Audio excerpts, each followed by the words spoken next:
मागच्या 147 वर्षांपासून जगात टेस्ट क्रिकेट खेळलं जातंय। या एवढ्या मोठ्या कालावधीमध्ये नियम बदलले, चेहरे बदलले, पण प्रत्येक वेळी एखादी गोष्ट नव्यानं घडत असतेच। आत्ताही घडली। एका टीमच्या हेड कोचला मॅचच्या आदल्या दिवशी झालेल्या प्रेस कॉन्फरन्समध्ये तुमच्या टीमचा कॅप्टन उद्या खेळणार आहे की नाही हा प्रश्न विचारण्यात आला, ज्यावर कोचनं उत्तर दिलं, आम्ही उद्या पिचचा अंदाज घेऊ आणि मग प्लेइंग 11 जाहीर करू। आता हा कॅप्टन आहे बॅटर, तेही साधा बॅटर नाही तर ओपनिंगला खेळणारा बॅटर। पिच कसंही असो, याचा ओपनिंगचा नंबर पक्का असणं आणि हा कॅप्टन असल्यानं याची टीममधली जागाही पक्की असणं हे ठरलेलं। पण हेड कोच साहेब म्हणाले, कॅप्टनची जागा पिच बघून ठरवू, आणि सिडनी टेस्टमध्ये कॅप्टन बाहेर बसला। इतिहास बदलणारे हे हेड कोच साहेब म्हणजे गौतम गंभीर, आणि बाहेर बसलेला किंवा बसवलेला कॅप्टन म्हणजे रोहित शर्मा। ऑस्ट्रेलिया विरुद्ध सुरू असलेल्या बॉर्डर गावस्कर ट्रॉफीची शेवटची टेस्ट मॅच सिडनीमध्ये सुरू आहे। भारताला बॉर्डर गावस्कर ट्रॉफी राखण्यासाठी वर्ल्ड टेस्ट चॅम्पियनशिपच्या फायनलमध्ये जाण्याचा बारीक चान्स कायम ठेवण्यासाठी ही टेस्ट जिंकणं गरजेचं आहे। पण टेस्ट जिंकण्यासाठी टीम इंडियानं कॅप्टन रोहित शर्माला टीमच्या बाहेर ठेवलंय। रोहित शिवाय खेळणाऱ्या टीम इंडियाची अवस्थाही फार चांगली नाहीये, पण सगळ्यांचेच फॉर्म गणलेले असताना नारळ रोहित शर्मालाच का मिळाला? हा रोहित शर्माच्या करिअरचा दी एंड आहे का? पाहूयात या व्हिडिओमधून। नमस्कार, मी चिन्मय आणि तुम्ही पाहताय बोलभिडू।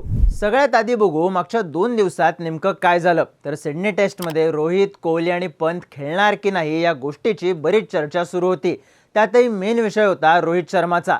याबद्दल प्रेस कॉन्फरन्समध्ये जेव्हा गंभीरला प्रश्न विचारण्यात आला तेव्हा त्यानं पिच बघून ठरवू असं सांगितलं। त्यानंतर बुमराह, रोहित आणि गंभीर यांचा गंभीरपणे चर्चा करतानाचा फोटो सुद्धा व्हायरल झाला।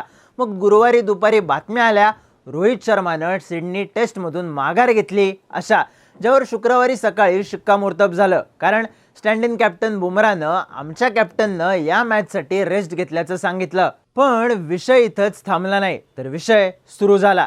कारण रोहितनं स्वतःहून रेस्ट घेतली की त्याला बाहेर बसवण्याला रेस्ट देण्याचं गोंडस नाव दिलं गेलं, ही चर्चा सुरू झाली। या चर्चांना बूज दिला एका बातमीनं। काही माध्यमांमध्ये सूत्रांच्या हवाल्यानं अशा बातम्या देण्यात आल्या की रोहितला आपल्या करिअरची शेवटची टेस्ट मॅच सिडनीमध्ये खेळायची होती। यासाठी BCCI मधल्या एका मोठ्या पदाधिकाऱ्यानं गंभीरशी चर्चा सुद्धा केली होती, पण गंभीरनं यासाठी नकार दिला असं या बातमीत म्हणलं आहे। साहजिकच रोहित स्वतःहून बाहेर बसला, याऐवजी रोहितला बाहेर बसवलं, या शंकांनी जोर घेतला। सिडनी टेस्टसाठीचा कॅप्टन जसप्रीत बुमराहनं टीममध्ये सगळं काही ठीक असल्याचं टॉसवेळी सांगितलं असलं तरी रोहितचं नसणं आणि अशा बातम्या येणं या गोष्टी बरंच काही सांगून जात होत्या। आता रोहितला टीमच्या बाहेर का ठेवण्यात आलं? तर सिडनी टेस्ट जिंकायची आहे म्हणून टीममध्ये गरजेचे असलेले बदल केले जातील असं गंभीरनं सुचवलं होतंच। त्यानुसारच टीम रोहित शिवाय मैदानात उतरली। पण बघायला गेलं तर फॉर्म कोहलीचाही खराब आहे। सिडनी टेस्टमध्येही तो ऑफ स्टंपच्या बाहेरचा बॉल खेळतानाच आउट झालाय। फॉर्म KL राहुलचा, नितीश कुमार रेड्डीचा आणि पंतचाही खराब आहे। तरीही नारळ एकट्या रोहित शर्मालाच का मिळाला? तर कोहली, नितीश कुमार, राहुल यांच्या नावावर या सिरीजमध्ये किमान एक तरी चांगला परफॉर्मन्स आहे। नितीशकडे लोअर मिडल ऑर्डरमध्ये गेम फिरवण्याचा एक्स फॅक्टर आहे। राहुल, कोहली आणि पंत हे बॅटिंगमधले सगळ्यात मोठे गेम चेंजर ठरू शकतात, पण रोहित मात्र सध्या या पट्ट्यात कुठंच बसत नाहीये। याचं कारण म्हणजे रोहितची आकडेवारी। या सिरीजमध्ये रोहित शर्मा पहिल्या टेस्टमध्ये नव्हता, त्याच्याऐवजी KL राहुल ओपनिंगला आला आणि त्यानं चांगली बॅटिंग केली। मग दुसऱ्या टेस्टमध्ये रोहित आला आणि मिडल ऑर्डरमध्ये खेळला, पण चालला नाही। त्यानंतर चौथ्या टेस्टपासून ओपनिंगला खेळला, पण तिथेही चालला नाही। आकड्यांच्या भाषेत बोलायचं तर रोहितनं या सिरीजमध्ये 3, 6, 10, 3 आणि 9 असे रन्स केले आहेत।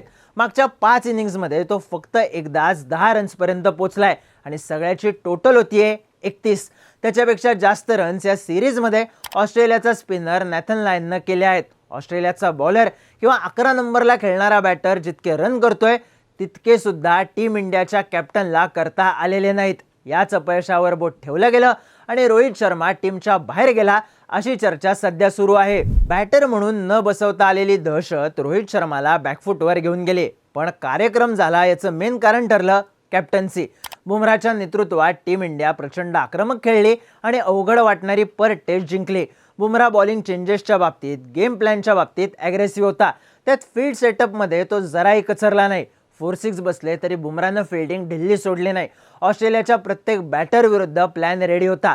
पण हेच रोहितच्या काळात झालं नाही. ऑस्ट्रेलियानं जरा अटॅक केला की रोहित फिल्डिंग मागे सरकवायचा. कोण कुणाला स्लेच करायचं नाही. कुणी नडायला गेलं तरी रोहित सबुरीनं घ्यायला लावायचा आणि ऑस्ट्रेलियन टीम उरावर बसायची. एकंदरीतच हेड कोच गौतम गंभीरचा इतिहास पाहता त्याच्या पचनी ही गोष्ट पडणारी नव्हतीच आणि झालंय तसंच. मस्ट विन टेस्टसाठी रोहित बाजूला झाला आणि बुमरा कॅप्टन. आता या सगळ्यात एकच महत्त्वाचा प्रश्न राहतो, हा रोहित शर्माच्या टेस्ट करिअरचा दी एंड आहे का? तर सध्याची सगळी परिस्थिती पाहिली तर उत्तर मिळतंय कदाचित हो. जर सूत्रांच्या हवाल्यानं आलेल्या बातम्यांवर विश्वास ठेवला तर रोहित शेवटची टेस्ट सिडनीमध्ये खेळण्यासाठी आग्रही होता, ज्याला गंभीरनं नकार दिला. अगदी मेलबर्न टेस्ट वेळीही रोहितच्या रिटायरमेंटची चर्चा झालीच होती, ज्याला आता त्याच्या न खेळण्यानं आणखी बळ दिलं. सिडनी टेस्टमध्ये टॉसच्या आधी रोहित शर्मा मैदानात आला. त्यानं वॉर्मअप केला नाही, पण पंत आणि सरफराज सोबत तो फुटबॉल खेळला. पिच जवळ जाऊन पिच पाहिलं, पण त्यानंतर मात्र तो ग्राउंडमधून निघून गेला. त्याआधी हडलमध्ये गौतम गंभीर आणि विराट कोहली बोलले, पण रोहित शर्मा नाही. जेव्हा राष्ट्रगीत सुरू झालं तेव्हा बाकीचे रिझर्व्ह प्लेयर्स आणि सपोर्ट स्टाफ डग आउटमध्ये होता, पण त्यात रोहित शर्मा नव्हता. कॅप्टन असलेला प्लेयर मस्ट विन टेस्ट वेळी रेस्ट घेतो, हीच गोष्ट पचत नाही. त्यामुळं रोहित स्वतःहून बाहेर बसला, याऐवजी रोहितला बाहेर बसवलं, यात शक्यता वाढतात. भारताला वर्ल्ड टेस्ट चॅम्पियनशिपची फायनल गाठायची असेल तर ऑस्ट्रेलियाला हरवणं आणि मग ऑस्ट्रेलियानं श्रीलंकेकडून हरणं गरजेचं आहे. चान्स अगदी बारीक आहे.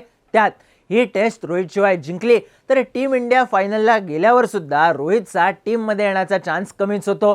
दुसऱ्या बाजूला भारताची पुढची टेस्ट सिरीज जून 2025 मध्ये आहे, तेही वर्ल्ड टेस्ट चॅम्पियनशिपच्या नव्या सायकलसाठी. तिथं प्लेयर्स 2027चा विचार करून उतरवले जाणार आणि सध्या तरी त्यातल्या कुठल्याच निकषात रोहित शर्मा बसत नाहीये. त्यामुळेच विषय फक्त एका सिडनी टेस्ट पुरता मर्यादित नाहीये, एवढं नक्की. तुम्हाला काय वाटतं, हा रोहित शर्माच्या टेस्ट करिअरचा दी एंड असेल का? असला तर हे टायमिंग बरोबर आहे की चूक? तुमची मतं आणि प्रतिक्रिया कमेंट करून नक्की सांगा आणि इंटरेस्टिंग व्हिडिओज पाहण्यासाठी बोलबिडूच्या यूट्यूब चॅनलला सबस्क्राईब करायला विसरू नका.